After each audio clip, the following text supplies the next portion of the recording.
Under estimate का y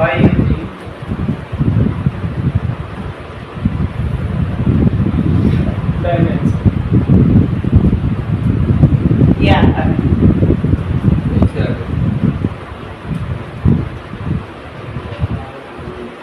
कैसे इसमें क्या करना है, ये check the correctness by using dimension.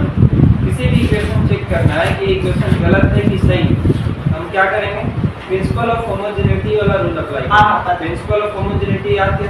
हाँ, क्या याद है? जो प्रिंसिपल ऑफ होमोजेनिटी बोलता था वही यहाँ पे अप्लाई करेंगे और चेक करके बता पाएंगे कि इक्वेशन करेक्ट है या रॉन्ग है बाय डायमेंशन के यूज। एक बार सर हर साइड पे एक ही डायमेंशन आता है। हाँ, जैसे देखो, जैसे v = u + 80 है ना, हाँ, ये एक इक्वेशन है। हाँ, तो हम क्या करेंगे कि इसका डायमेंशन निकालेंगे, हाँ, इसका भी डायमेंशन निकालेंगे, इसका भी हाँ। डायमेंशन निकालेंगे। अगर सारा का डायमेंशन होमोजेनिटी में क्या बोल रहा था, होमोजेनिटी बोल रहा था कि कोई भी चीज ऐड होगा या सब्ट्रैक्ट होगा आपस में, तभी सब्ट्रैक्ट एडिशन हो सकता है जब सेम डायमेंशन का, ये बोल रहा था होमोजेनिटी। और यहाँ पर क्या करना है, वही चीज चेक करना है कि अगर इसका डायमेंशन इसका डायमेंशन आपस में सेम है, मतलब ये इक्वेशन डायमेंशनली करेक्ट है। समझ में आ रहा है बात? कोई भी इक्वेशन को हमको चेक करना है कि डायमेंशन गलत है या करेक्ट है, तो हम क्या करेंगे, डायमेंशन लिख के, और अगर सारा इक्वेशन में डायमेंशन सेम आ रहा है, एक एक फिजिकल क्वांटिटी, जैसे एक फिजिकल क्वांटिटी इसका डायमेंशन, ये फिजिकल क्वांटिटी जो है इसका डायमेंशन, इसका ये 80 एक साथ आ गया, इसका एक साथ ये भी एक फिजिकल क्वांटिटी बना है, इसका डायमेंशन, अगर सबका डायमेंशन आपस में इक्वल है, इसका मतलब कि ये डायमेंशनली करेक्ट इक्वेशन। समझ में आ रहा है? अब जैसे v है ना, वेलोसिटी, इसका डायमेंशन क्या होता है, lt -1। इसका हो गया lt माइनस, u का क्या होगा, lt -1 प्लस है तो प्लस लगाओ। a का क्या होगा एक्सेलरेशन का, lt -2 और इनटू p, इनटू v, कुछ नहीं है तो कितना है 1 सर। हां बोलो, वही बोल रहा था lt -1। अब देखो इसका हो गया lt -1, इसका कितना हो गया lt -1, इसका भी हो गया lt -1, और इसका कितना हो जाएगा t का पावर n और t का पावर -2 + 1, कितना हो जाएगा कितना हो जाएगा nt -1। मतलब सारा का सारा डायमेंशन सेम है, जितना फिजिकल क्वांटिटी जो है सबका डायमेंशन सेम है। इसका मतलब क्या है कि ये इक्वेशन जो है डायमेंशनली करेक्ट है। समझ में आ रहा है? कोई भी, जैसे मान लो कि एक इक्वेशन दे रहा है f = f, ये डायमेंशनली करेक्ट है कि रॉन्ग है, बताना होगा, चेक करके बताएंगे। समझ में आ रहा है? कैसे चेक करेंगे, फोर्स का क्या होता है, m * mt -2। वेरी गुड, ऐसे याद रखना। m के लिए m, इसके लिए lt -2। देखो दोनों का क्या हुआ, मतलब ये डायमेंशनली, ये जो इक्वेशन है डायमेंशनली करेक्ट है। किसी भी हमको चेक करना है कि कोई भी इक्वेशन डायमेंशनली करेक्ट है, तो हम क्या करेंगे, डायमेंशन का यूज करेंगे और बता पाएंगे कि इक्वेशन करेक्ट है या नहीं। समझ में आया बात? आ समझ में? तो ये डायमेंशन का दूसरा यूज हम लोग कैसे कर सकते हैं, एक यूज किए डायमेंशन से हम लोग यूनिट चेंज कर दिए, एक यूनिट से दूसरा यूनिट में चेंज कर दिए। दूसरा क्या यूज कर रहे हैं डायमेंशन का, इक्वेशन करेक्ट है कि नहीं है डायमेंशन में, ये बता पा रहा है। समझ में आ रहा है? आ रहा क्वांटिटी मेरे पास दिया हुआ है, समझ रहा है? इसके बीच हम लोग डायमेंशन का यूज करके रिलेशन निकाल सकते हैं, लेकिन क्या रिलेशन निकाल सकते हैं, मतलब कुछ भी रिलेशन नहीं निकाल सकते। मतलब हम सबसे पहले जो फिजिकल क्वांटिटी दिया हुआ, कोई भी फिजिकल क्वांटिटी, वीडियो चालू है कि बंद है, चालू है, कोई भी फिजिकल क्वांटिटी दिया हुआ है, फिजिकल क्वांटिटी को हम पहले देखेंगे कि फिजिकल क्वांटिटी और बाकी कौन कौन सा फिजिकल क्वांटिटी पर डिपेंड कर रहा है। समझ में आ रहा है? अगर बाकी जो जिस पे डिपेंड कर रहा है फिजिकल क्वांटिटी हमको मिल चुका है, तो हम उसके और जो फिजिकल क्वांटिटी दिया हुआ है उसके बीच में ना हम फॉर्मूला बना सकते हैं, उसके बीच में एक रिलेशन बना सकते हैं, उसके बीच में एक रिलेशन एस्टैब्लिश कर सकते हैं डायमेंशन का यूज करके। समझ में आ रहा है? ये थर्ड यूज है मेरा डायमेंशन का। पहला यूज मिल रहा है तो शादी करवा देते, पहला यूज क्या है बोलो, कन्वर्जन कर सकते हैं यूनिट से यूनिट, दूसरा हम लोग चेक कर सकते हैं, और तीसरा क्या कर सकते हैं, इसके बीच में रिलेशन बना सकते हैं कि क्या रिलेशन है। समझ में आ रहा? क्लियर है बात? जैसे मान लो कि एक हम फिजिकल क्वांटिटी बोलते हैं, जैसे मान लो बोलते हैं टाइम पीरियड दिया हुआ, एक टाइम पीरियड है और टाइम पीरियड को टी से डिनोट करते हैं। अब ये टाइम पीरियड किस किस चीज पे डिपेंड करता है और कौन कौन सा फिजिकल क्वांटिटी है जिस पे डिपेंड कर रहा होता है? तो टाइम पीरियड डायरेक्टली प्रोपोर्शनल होता है किसका बोलो? लेंथ का होता है कि नहीं?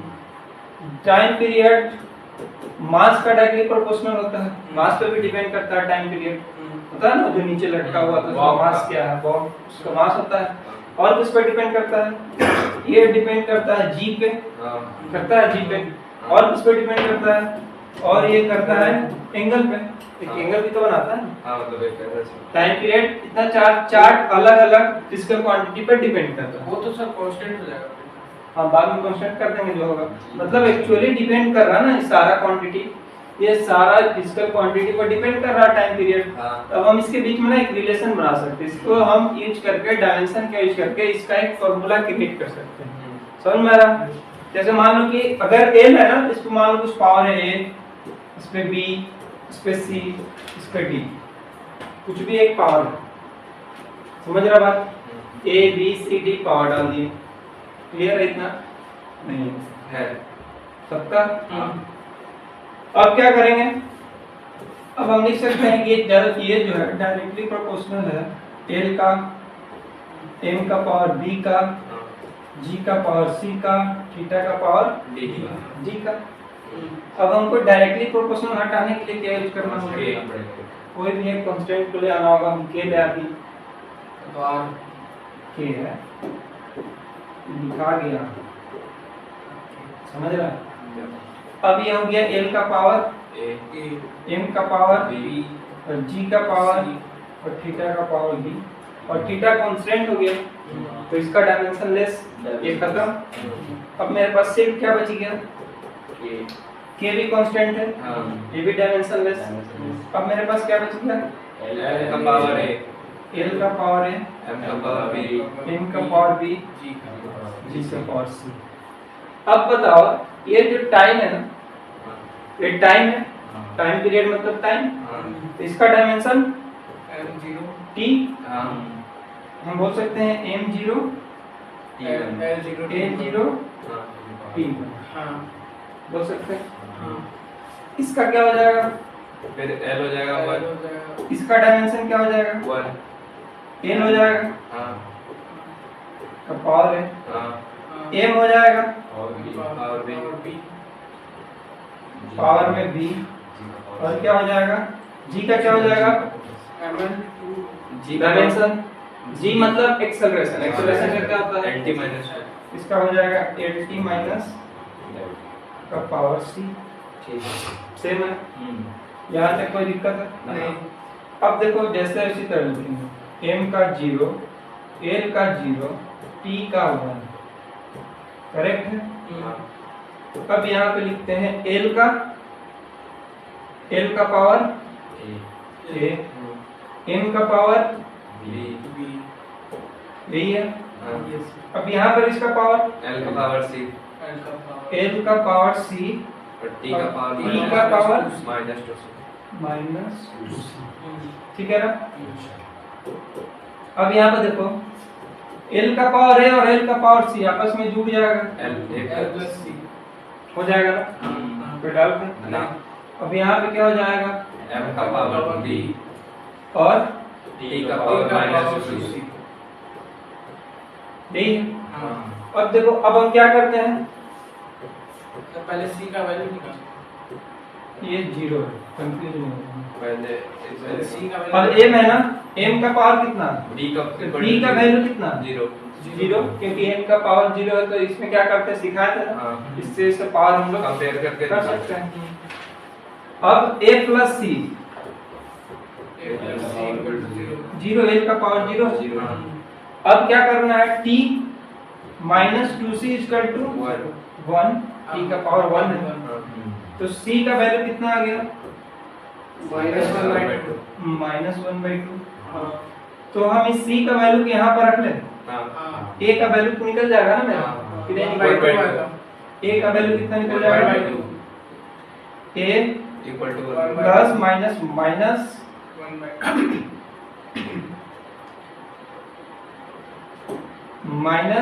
-1/2 इक्वल टू 0। तो a का वैल्यू 1/2 1/2 यहाँ तक निकल गया। हाँ मतलब a का वैल्यू मेरा मिल गया 1/2। b का वैल्यू कितना मिल गया? 0 c का वैल्यू कितना मिल गया? -1/2 मिल गया ना। अब सारा को हम क्या करते हैं, यहाँ लिखते हैं, ठीक है। अब देखो, अब हम क्या लिए थे, l का पावर a, m का पावर b और g का पावर c। a का वैल्यू कितना निकला? a का वैल्यू 1/2 1/2 तो हम बोल सकते हैं p l का पावर 1/2 मतलब 1/2, रूट m का पावर b m का पावर 0 तो इसका वैल्यू कितना हो जाएगा? 0 m0 खत्म, हाँ 1 हो जाएगा। 1 हो जाएगा। 1 का मतलब कुछ नहीं, मल्टीप्लाई कर देंगे। g का वैल्यू, g का वैल्यू g का c पावर कितना निकला? -1/2 -1/2। हाँ हाँ अब ये t है, हाँ। एक्चुअल में एक मेरे पास k भी तो था। हाँ अब l है ना, l का पावर 1/2 का मतलब रूट है रूट l, और g का मान में पाई रूट g ऐसे t इक्वल टू कितना निकल गया? k l r नहीं k के k root under l by. अब ये देखो टाइम पीरियड का फॉर्मूला मिला कि नहीं? और कोई कांस्टेंट है, कांस्टेंट का वैल्यू हम लोग मैथमेटिकली निकाल के पुट कर लेंगे। समझ में आ रहा है? जैसे टाइम पीरियड टोटल क्या होता है? 2 pi root l/2 l by d। अब ये 2 पाई कहाँ से आया है? ये मैथमेटिकली निकला, ये डायमेंशन नहीं निकल सकता। समझ में आ रहा है? तो अब t देखो, अब क्या हुआ, अब देखो अलग अलग फिजिकल क्वांटिटी के साथ मेरा एक रिलेशन बन गया, मतलब एक फॉर्मूला दे दिया, मतलब एक रिलेशन बन गया। ये कैसे हुआ? डायमेंशन का यूज कर, समझ रहा है? ऐसे हम लोग इसका यूज कर सकते हैं। तीसरा देखो, छापो। सबसे पहला लिमिटेशन ये है, पहले समझ ले कि कोई भी डायमेंशनल कांस्टेंट जो भी टर्म है, समझ में आ रहा? डायमेंशनल कांस्टेंट समझ रहा ना? तो डायमेंशन का टाइप पता है तो बहुत सारा, उसमें बताया जाए डायमेंशनल कांस्टेंट। तो जितना भी डायमेंशनल कांस्टेंट है, जितना भी डायमेंशनल कांस्टेंट फिजिकल क्वांटिटी है, उस पर डायमेंशन काम नहीं करता है। ये डायमेंशन का ड्रॉबैक है, लिमिटेशन है। जैसे बताओ किस पे काम नहीं करता? k पे। जैसे अभी k का बात कर रहे थे ना, ये k कहाँ से आ गया? k इक्वल टू 2 पाई लिख दिए, ये k पे काम नहीं करता, ये डायमेंशनल कांस्टेंट है। तो g पे करेगा कौन सा जी? Capital G. कैपिटल जी का डायमेंशन होता है, निकलवाया था। 6.67 डायमेंशनल कांस्टेंट का मतलब वही ना हुआ। डायमेंशनल कांस्टेंट का मतलब क्या हुआ? डायमेंशन है पर वो कांस्टेंट है, जिसका डायमेंशन है और कांस्टेंट ही है। k का डायमेंशन था। नहीं डायमेंशन दो टाइप का था ना उसमें, बताया था। एक जिसका डायमेंशन निकल सकता है, एक जिसका नहीं निकल सकता। तो जिसका नहीं निकल सकता उसका हम लोग डायमेंशन नॉन डायमेंशनल कांस्टेंट था ना, वो नॉन डायमेंशनल कांस्टेंट था ना, जिसका डायमेंशन भी नहीं है और वो कांस्टेंट भी है। जो डायमेंशनल कांस्टेंट है उसका बात करते हैं।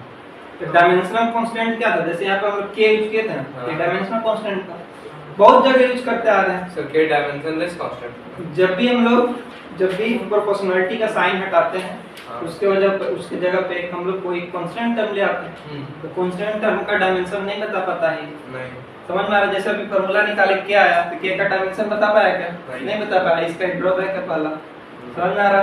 तो सबसे पहले लिखो, क्या लिखेगा?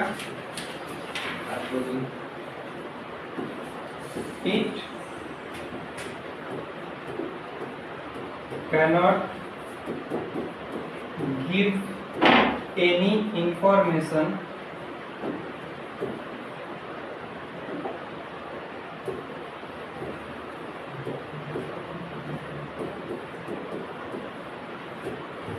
about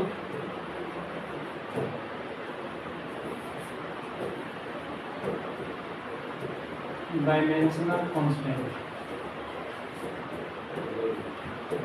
सर वो डायमेंशनलेस बोलो। सर वो डायमेंशनल के जो देख हम क्या बोल रहे हैं कि अगर किसी भी चीज का हम लोग डायमेंशन निकाल रहे हैं और उसके साथ कोई कांस्टेंट जुड़ा हुआ हो तो उसको बोलेंगे डायमेंशनल कांस्टेंट। जैसे अभी हम लोग टाइम पीरियड का निकाल रहे थे ना, टाइम पीरियड के साथ के भी था, लेकिन के को छोड़ के बाकी का डायमेंशन निकाल रहे थे और के को नहीं निकाल पा रहे थे, इसको बोलेंगे डायमेंशनल कांस्टेंट। और इसमें भी तो s = ut प्लस हाफ हमें एडिट कर दो, वो भी तो कांस्टेंट बना हाफ ना जो 1/2 है वो तो सारा डिजिट तो सारा कांस्टेंट है, वो नहीं बोल उसका तो डायमेंशन लेस है। सर जिस दिन ये बता रहे थे ना उस दिन डायमेंशनल कांस्टेंट में आप जी का एग्जांपल दिए थे, कैपिटल जी कैपिटल जी का। इसमें दो टाइप का था, एक वेरिएबल था और एक नॉन वेरिएबल। वेरिएबल तो उसमें हम क्या बोले थे कि ये जो जी था ना, जी वो अलग अलग फिजिकल क्वांटिटी पर डिपेंड कर रहा था और ये के किसी चीज पर डिपेंड नहीं कर रहा है। तो अलग अलग टर्म पर डिपेंड कर रहा है, उसका मतलब क्या है, वेरिएबल है। तो वेरिएबल वाला नहीं, नॉन वेरिएबल वाला, जैसे ये के था, ये हो गया डायमेंशनल कांस्टेंट। समझ में आया? इस पर ये काम नहीं करता। दूसरा किस पे काम नहीं करता है? अभी हम लोग आसानी से डायमेंशन निकाल ले रहे किसी चीज का, समझ में आ रहा है? ये डायमेंशन किस पे काम कर रहा है? पावर पे काम कर रहा है। किसी चीज का पावर पे काम कर रहा होता है। लेकिन अगर कोई ट्रिग्नोमेट्रिक फंक्शन बीच में आ जाए, जैसे फिजिकल क्वांटिटी बनाते बनाते कोई इक्वेशन में cos थीटा लगा हुआ होता है, जैसे फोर्स इक्वल टू, जैसे हम लिखते हैं F × S cos थीटा, इसका फॉर्मूला आता है वर्क का, वर्क करके फॉर्मूला था F × S cos theta. F और S का तो निकाल लेते हैं, अब यहाँ पर आ गया कोई ट्रिग्नोमेट्रिक फंक्शन, समझ में आ रहा है? तो ये ट्रिग्नोमेट्रिक फंक्शन पे काम नहीं करता, एक्सपोनेंशियल पे काम नहीं करता, सिर्फ पावर पे काम करता है। समझ में आ रहा? एक्सपोनेंशियल और पावर मतलब अलग। एक्सपोनेंशियल मतलब जैसे कि अच्छा पहले ट्रिग्नोमेट्रिक फंक्शन लिखो, it doesn't work at trigonometric function.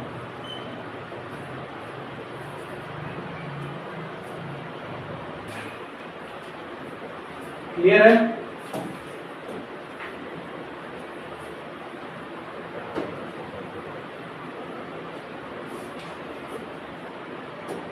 Exponential It doesn't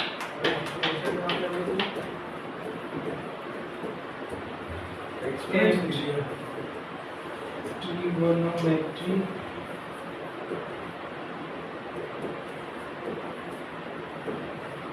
function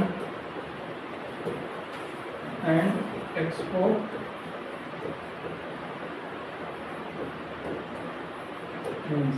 exponential बस समझ गया? तीसरा चीज समझते हैं आगे। जैसे मान ले कि अब हम क्या कर रहे थे, एक हम फार्मूला डिराइव करके अभी हम लोग थोड़ा देर पहले बात कर रहे थे ना, इससे हम लोग इक्वेशन को चेक कर सकते हैं इक्वेशन करेक्ट है कि नहीं, कर रहे थे। जैसे हम बोले थे कि v = u + at, ये हम चेक कर सकते, बता सकते हैं कि इक्वेशन डायमेंशनली करेक्ट है कि नहीं, हम चेक करते हैं। अगर मान लो हम चेक करके इसका लिख देते हैं, इसका क्या लिख देते हैं, at - 1, इसका भी लिख दिया at - 1 और इसका भी लिख देते हैं at - 1, यही याद। अब ये बताओ, ये तो इक्वेशन करेक्ट है, हम बोल दिए, लेकिन हम यहाँ पे माइनस अगर लगा देते हैं तो ये माइनस के बारे में तो नहीं बताना ना कि प्लस था तो प्लस के लिए क्या एकदम ऐसे ये वाला लिख दिए, सीधा ऐसे लिख दिए, तब पर भी नहीं बता पाएगा कि फॉर्मूला गलत। ये बोलेगा कि डायमेंशनली सही है क्योंकि ये टर्म का डायमेंशन ये टर्म का डायमेंशन दोनों सेम है। यही तो बोला था ना कि जिसका डायमेंशन सेम होना चाहिए तो डायमेंशनली इक्वेशन करेक्ट है। लेकिन अगर हम माइनस लगा देते हैं तो ये पकड़ नहीं पाएगा कि गलत है कि सही है, फिर भी बोलेगा कि सही। हां, समझ में आ रहा तो सही है, लेकिन ये गलत है ना, इक्वेशन गलत है, इक्वेशन गलत है। तो ये करेक्ट नहीं, एकदम एक्यूरेट करेक्टनेस नहीं बता पाता है कि इक्वेशन गलत है कि सही है, सिर्फ आधा बता पाता है कि डायमेंशनली सही है, इक्वेशन करेक्ट है कि नहीं बता सकता है। जैसे आप प्लस या माइनस लगा दिए, कोई मल्टीप्लाई लगा दिया, फिर भी अगर बोलेंगे इसका चेक करके बताओ तो बोलेगा हाँ डायमेंशनली करेक्ट है, लेकिन ये एक्चुअल में गलत है। नहीं सर, मल्टीप्लाई लगाने के बाद तो डायमेंशन कुछ और ही आ जाए। समझ रहा बात हम क्या बोलना चाह रहे हैं? हाँ वो तो समझ रहे। साइन की वजह से इसका, और मान लो बच्चा लिखा है v = u + 80, कोई बच्चा लिख दिया u - 80, बोले बताओ डायमेंशनली करेक्ट है कि नहीं है, तो बोल रहा है कि करेक्ट है, लेकिन एक्चुअल में गलत है, यहाँ प्लस होना चाहिए। तो ये प्लस और माइनस, ये दो टर्म, दो फिजिकल क्वांटिटी आपस में किसके साथ जुड़ा हुआ है उसका एक्यूरेट नहीं बता पाता है कि प्लस के साथ जुड़ा हुआ है कि माइनस के साथ जुड़ा हुआ है। समझ में आ रहा? ये भी इसका ड्रॉबैक है डायमेंशन का। क्लियर है बात? हाँ। देखो ऑपरेशंस क्या लिखो?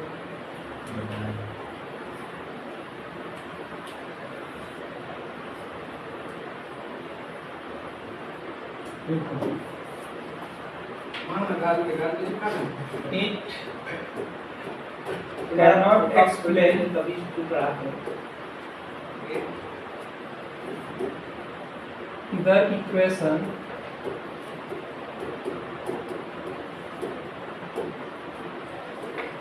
actually correct।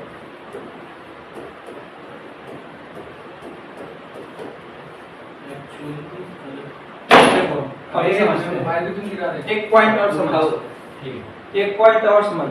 क्लिक करता है यहाँ पे, कभी कभी क्लिक करेगा। क्लिक क्या करेगा कि अगर कोई फॉर्मूला डायमेंशनली करेक्ट है तो जरूरी नहीं कि वो फॉर्मूला एकदम करेक्ट है। अभी समझा कैसे? लेकिन कोई फॉर्मूला करेक्ट है दो डायमेंशनली भी करेक्ट होगा। हाँ वो तो समझ में आ रहा है? हाँ हाँ। क्लिक हो गया। हो गया क्लिक। चलो नेक्स्ट। ये कितना पॉइंट हो गया? 4 अबे थर्ड। कितना? 4 सर 4 अबे थर्ड ना। उसी में लिख देता था हम क्या करें। चलो नेक्स्ट पॉइंट ऐसे लिखो। को मतलब क्या लिखे हो? नेक्स्ट पॉइंट लिखो। सर ये थर्ड था सर, ट्रिग्नोमेट्रिक फंक्शंस और एक्सपोनेंशियल को अलग-अलग कर दिए। ठीक है, कोई बात नहीं। बात करके नेक्स्ट पॉइंट लिखो। जैसे मान लो हम एक फार्मूला बोला था s ut plus half at square, half at square। तो यहाँ पर जो मेरा कोई भी न्यूमेरिकल टर्म आएगा ना, तो न्यूमेरिकल टर्म के बारे में भी कुछ नहीं बता पाता है। जैसे प्लस माइनस को लेके क्लियर नहीं था। कोई बच्चा आपको फार्मूला लिख देगा s ut plus 1/6 at square, बोलेंगे बताओ डायमेंशनली करेक्ट है कि नहीं? तो फिर भी करेक्ट है, लेकिन ये इक्वेशन गलत है। समझ में आ रहा है? गलती कहाँ हो रहा है? न्यूमेरिकली वैल्यू को ये एक्यूरेट नहीं बता पाता। कोई भी न्यूमेरिकल वैल्यू दिया हुआ है तो एक्यूरेट नहीं बता पाया कि ये सही है कि गलत है। ये डायमेंशनली फिर भी इसको करेक्ट बोल देगा, लेकिन एक्चुअल में इक्वेशन गलत हो जाता है। समझ में आ रहा है? यहाँ पर भी एक काम नहीं करता। नेक्स्ट पॉइंट वही लिखो।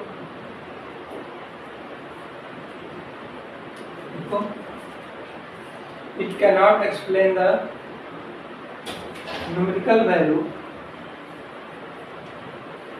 of equation is actually correct। Numerical value देखो, it cannot explain the numerical value और the equation of correct। Sir वो मच्छी मैं मच्छी ऐड पे जाके बैठ गया। मक्खी प्रूफ बना दी। अरे मक्खी ऐड में बैठ के पेज समझ में आ रहा? मक्खी टच करके काम कर रहा है। ये पहला चौथा में डिफरेंस क्या है? पहला और दूसरा और चौथा दूसरा क्या है? Numerical value it doesn't work in trigonometric functions और ट्रिग्नोमेट्रिक फंक्शन, जैसे कि मान लो कोई cos थीटा sin थीटा, कोई भी ट्रिग्नोमेट्रिक फंक्शन आ जाता है बीच इक्वेशन में, तो इस पे काम नहीं करता। और थीटा के बारे में कुछ नहीं बता पाता, तो उससे भी तो कांस्टेंट ही है।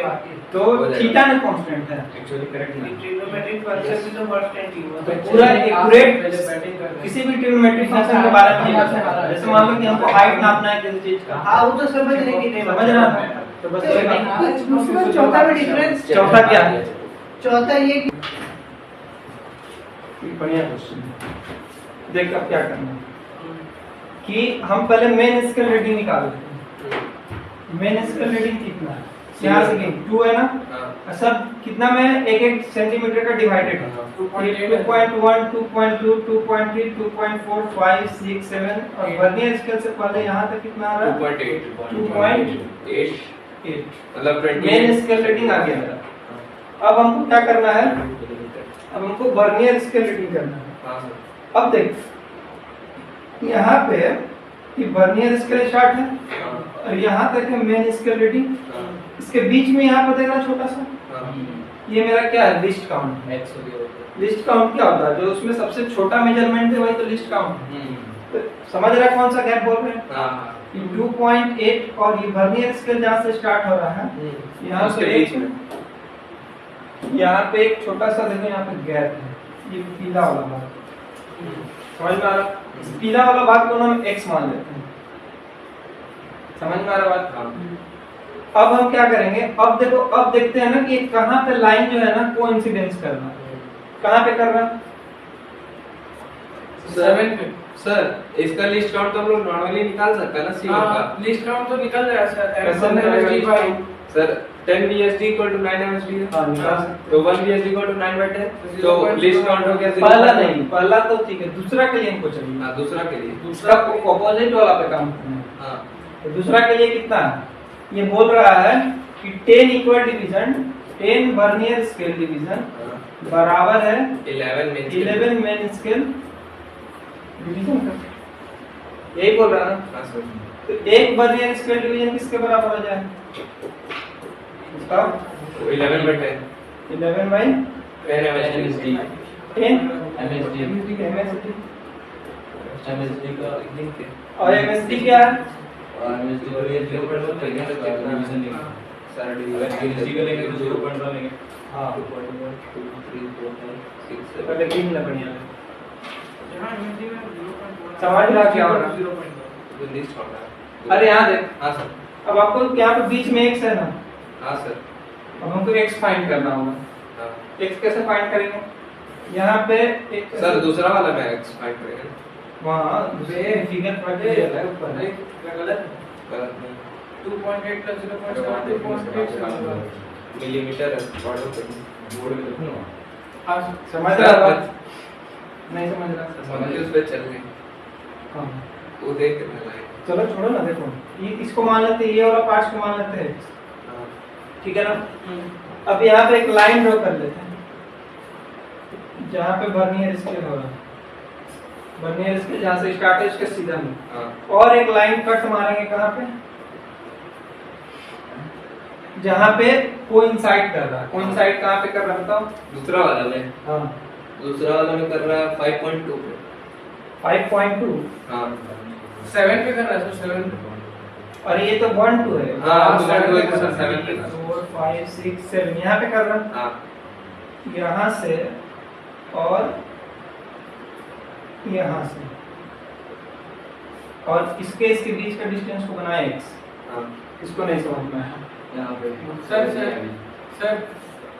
C1 का एक बार लिस्ट काउंट निकाल के बताइए ना, अलग अलग आ रहा है इसका C1 का C1 का लिस्ट काउंट है इसका बहुत आसान है 0.01 आएगा हमको Zero- दोनों बता रहे हैं।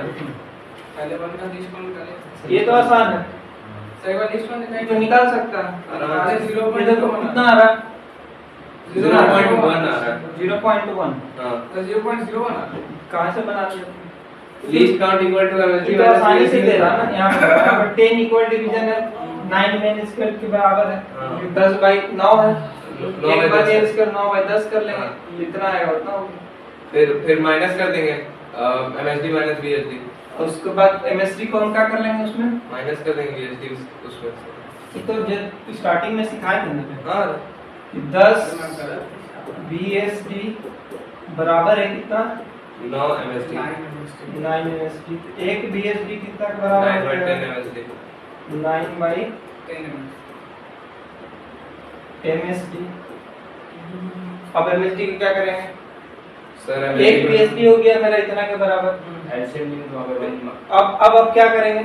VSD plus MSD VSD plus MSD करके निकाल लें। Sir MSD minus VSD sir इतना आसान है, हां तुम कहाँ गलत कर दिया? अंदर में बैठना हम एक MSD को हम क्या बोल रहे हैं? पहला वाला में इतना कंफ्यूजन है, दूसरा कहाँ से बनेगा? तो पहला वाला मैं आपको कंफ्यूजन में डाल दिए पहला वाला आ गया 2.87 सेंटीमीटर, हां क्लियर है? पहला पहला वाला क्लियर है? दूसरा आपको बढ़े? हाँ छोड़ दे, नहीं बढ़ता है छोड़ देंगे तो हम ही से बनवा ही दिया फिर काम। अब आ जाओ दूसरा केस पे। दूसरा केस पर देखो मेन स्केल रीडिंग क्या है? दूसरा केस पे कितना है? 11 10 VSD equal to 11 list count बाद में निकालेंगे, पहले मेन स्केल रीडिंग देखो कितना है? 2.5678 2.8 है मेन स्केल रीडिंग। कौन से बुक का? समझ में आ रहा? चलिए, जेई एडवांस का देखो ये 16 का वो कौन सा है? एडवांस का क्वेश्चन है, कोई भी बुक में दे सकता है। आपका कौन सा बुक है? पता नहीं, तुम देख क्वेश्चन देख। मेन स्केल रीडिंग कितना दिया हुआ 2.8। हाँ। अब आपको क्या चाहिए? Sir circular scale reading, circular circular scale vernier scale, vernier scale reading चाहिए। तो देखो यहाँ पर केस उल्टा है। अभी तक हम इसको भी कैलकुलेट कर लेते कब, जब वर्नियर स्केल छोटा होता, मेन स्केल रीडिंग बड़ा होता। लेकिन यहाँ पे क्या है, वर्नियर स्केल डिवीजन बड़ा है, मेन स्केल डिवीजन छोटा है, मतलब केस उलट दिया गया है। तब कैसे करते हैं? तब हम मेन स्केल रीडिंग लिख लिए पहले। अब हम देखते हैं कि कहाँ पे है, 8 पे खत्म हो रहा है ना। और ये देखो यहाँ पे ये जो लाइन है जहाँ से वर्नियर स्केल स्टार्ट हो, वहां से और इसके 8 के बीच में थोड़ा सा गैप है, दिखाई दे रहा थोड़ा सा गैप। और पतला लाइन कैसे खींच सकते हैं? सर वो लाइन वाला यूज किया दिख रहा है, सब उतना दिख रहा है। थिन लाइन यूज करना पड़ेगा। थोड़ा सा गैप यहाँ पे देखो। छोटा सा गैप। सर जूम करके कीजिए, एकदम परफेक्ट हो। ये देखो, तो पूरा दिन ये अगर जूम करें मोबाइल से, फोन से कीजिए सर। वो इससे भी होता है। तो कैसा है ना,